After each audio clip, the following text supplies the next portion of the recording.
alat peraga yaitu proses pembentukan urin. Nah, fungsi alat peraga sendiri dalam pembelajaran biologi bertujuan agar bisa melihat konsep secara nyata dan juga bisa melihat secara langsung. Alat peraga yang kami buat ada proses air melalui selang yang menyerupai sistem proses. Setelah itu kita lanjut ke alat dan bahan proses pembuatan alat peraga. Happy watching!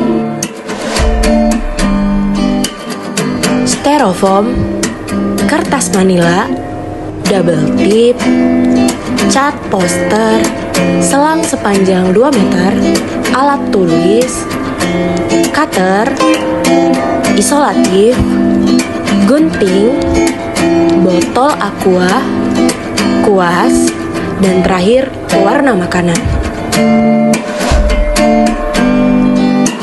Pertama, tempelkan kertas manila pada styrofoam menggunakan double tip dan dirapikan segala sisinya. Kedua, warnai selang dengan cat poster untuk membedakan urin primer dan urin sekunder yang melewati selang. Ketiga, membuat identitas untuk menandai bagian-bagian saluran pembentukan urin dan proses yang terjadi pada setiap bagian, kemudian tempelkan satu persatu menggunakan double tip. Tempelkan identitas proses untuk memudahkan siswa dalam memahami proses yang terjadi. Berilah tanda panah untuk menandai setiap bagian. Bentuk selang membentuk saluran kemih. Tempelkan di atas styrofoam menggunakan double tip. Warnai dan gambar botol semenarik mungkin agar mirip dengan kandung kemih. Terakhir, jadilah alat peraganya. Dalam pengujian, jika airnya berhasil sampai ke uretra, berarti pembuatan alat peraganya berhasil. Proses pembentukan urin terdiri dari 3 tahap, yaitu filtrasi, reabsorpsi, dan augmentasi. Untuk yang pertama yaitu filtrasi atau penyaringan darah dari zat-zat metabolisme dalam tubuh. Nah, dimulai dari ginjal.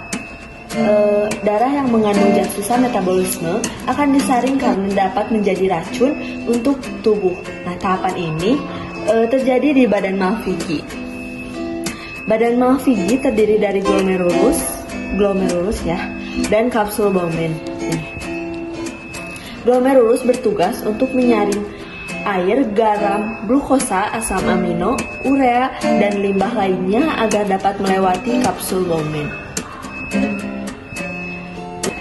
Kancing yang tertinggal dicorong melambangkan bahwasannya sel darah merah dan juga protein tidak ikut dalam proses pembentukan urin. Hasil dari penyaringan filtrasi ini disebut sebagai urin primer. Proses selanjutnya yaitu reabsorpsi atau penyerapan kembali zat-zat yang masih diperlukan oleh tubuh. Nah, urin primer dari hasil filtrasi tidak sepenuhnya akan dibuang, namun diserap kembali zat-zat yang masih berguna bagi tubuh. Penyerapan dilakukan di bagian tubulus contortus proximal.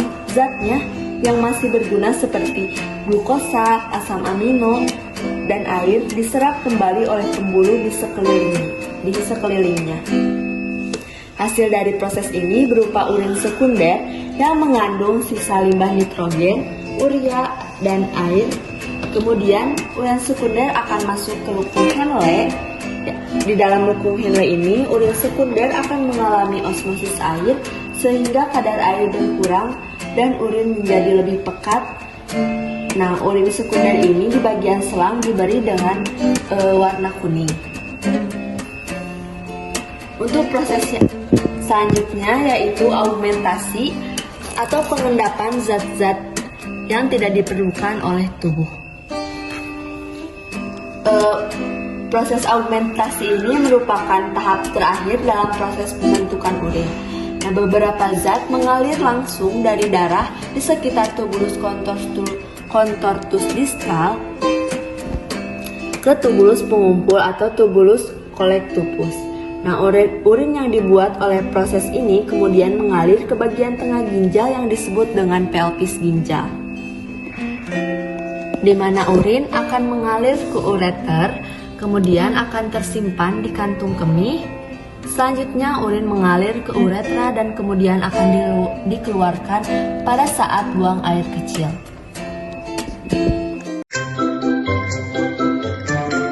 Sekian dari kelompok kami, terlebih terkurang kami mohon maaf. Terima kasih. Wabillahi taufiq wal hidayah. Wassalamualaikum warahmatullahi wabarakatuh. I've been searching for this all my life. You're just my type. I've been looking for a boy who can treat me right. Your dark hair with those eyes so bright. And looking